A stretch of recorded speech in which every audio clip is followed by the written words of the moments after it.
fantastico, ma veramente fantastico. Oggi vado a fare una ricetta che è davvero gustosissima, ma davvero buona. Le patate sbriciolate, fatte diventare croccanti in forno, non ripiene, con una farcitura interessante, che quindi sarebbe tipo un ripieno. Non è una farcitura, è un'aggiunta, ecco, con un'aggiunta di cipolle, rosmarino e pancetta. Fantastica. E cominciamo proprio da questo. Cipolla, la vado a tritare bene.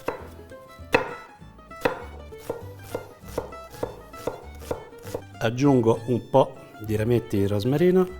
Qui andate al vostro gusto, Il rosmarino è molto potente come sapore, quindi l'impronta la dà potentissima. Io ne metterò 2 piccoli rametti, non di più.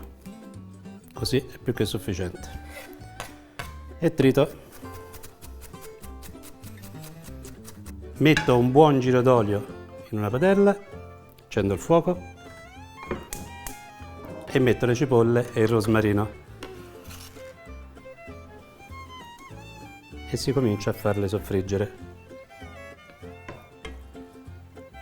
E ora si va a tagliare la pancetta a dadini, anche piuttosto piccolini.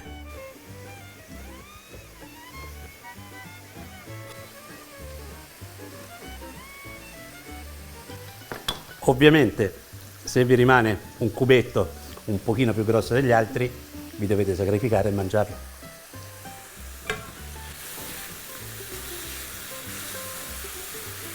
E ora si mette la pancetta insieme alla cipolla.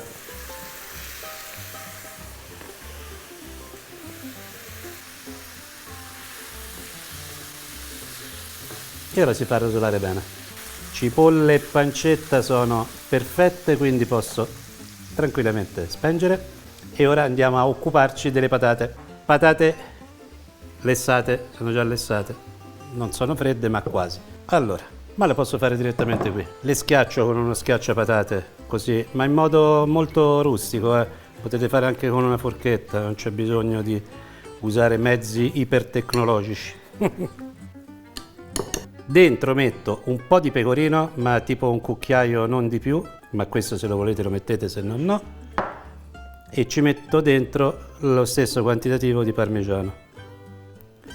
Poi ci verso le cipolle e la pancetta, tutto insieme. E mescolo bene. Allora, io non ho messo assolutamente sale, c'è la pancetta, c'è i formaggi, però se volete mettetelo, oppure cuocete le patate con un pochino di sale. La ricetta praticamente è terminata, Allora, uno stampo di carta forno, sul fondo ci metto un pochino d'olio, giusto un pelino.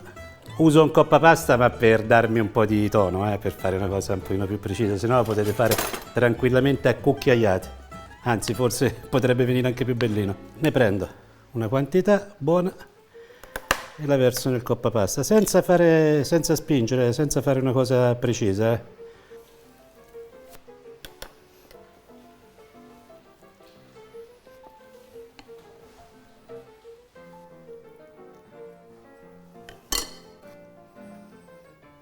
Sopra si spolvera col parmigiano.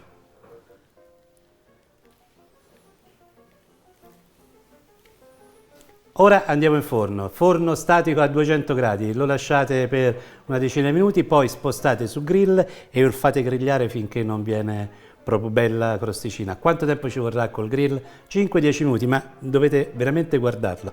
Ci si vede dopo. Questa è l'arma del delitto.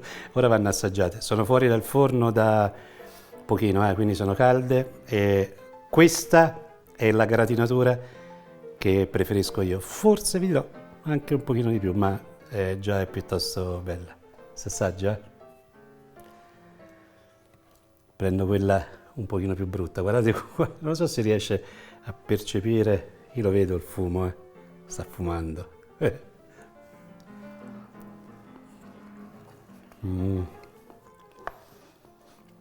Mamma mia quanto sono buone.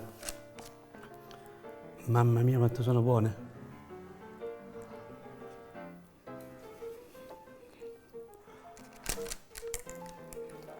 Calde, eh? Allora, avete visto ho messo 2 piccoli rametti di rosmarino, secondo me sono proprio ai limiti. Forse un pochino di più avrebbe rovinato perché il rosmarino è molto intenso, quindi non ne mettete troppissimo, il profumo è fantastico, ma veramente fantastico.